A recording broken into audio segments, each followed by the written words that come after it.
When is it time to talk about it? After Sandy Hook, when 26 lives were took, the politicians shook their heads and said we shouldn't talk about it. Our nation grieved. They gave their prayers and sent their tweets, but they didn't want to talk about it. We can't politicize this, they said. 20 kids are dead. We have to lay them to rest before we talk about it. Like it was honoring their deaths more to once again ignore the very reasons, but we didn't want to talk about it. And you could take the rhetoric and switch the tragedy.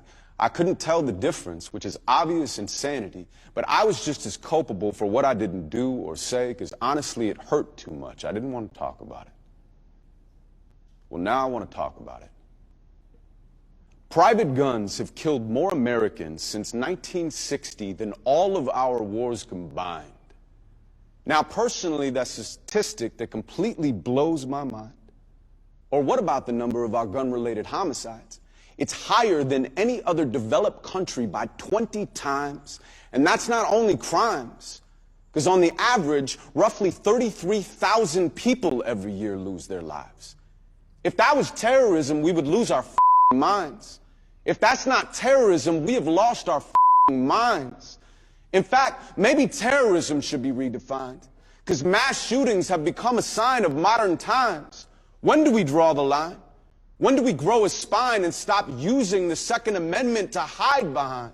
You want to keep your guns, that's perfectly fine. I'm not arguing to take them away unless you're hunting lions. And yet the NRA accuses me of lying, like secretly I'm trying. That way they change the conversation from the people dying. It's really evil. I am tired of this misleading line they're feeding to the media. The talking points are really just excuses to be greedier, and Congress won't do their jobs because lobbyists have paid them off, so they ignore the problems that they're there to solve.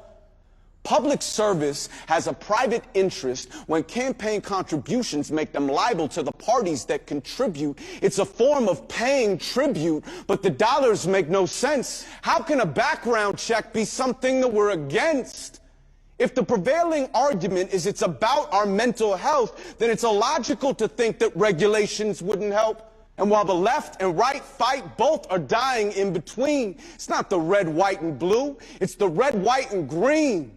I can't take an open water bottle on a plane, but I can walk around Nevada with an AR-15. Can't you hear the children scream? Can't you hear the children scream? Can't you hear the children? Can't you hear them? Can't you hear them scream?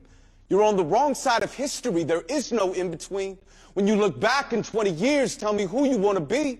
Can't you hear the children? Can't you hear them? Can't you hear them scream? It echoes through the halls of schools that were replaced by crime scenes. Can't you see the children? Can't you see them? Can't you see them bleed? Can't you see their parents seeing them in each and every dream? When the news vans have left and they're left with quiet streets and private grief, but they can't leave, they can't leave, they can't leave. So they count the seconds, minutes, hours, days, and nights and weeks, dealing with a pain so deep that it's awake inside of sleep. It's in their bones and in their smiles and in their hair and in their speech, and in the morning they remember tears streaming down their cheeks, chest heaving from the morning. It's impossible to breathe, and at that point it doesn't matter what you once believed.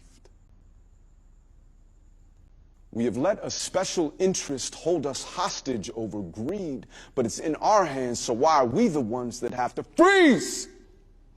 Don't move anything. Don't say anything. Don't do anything.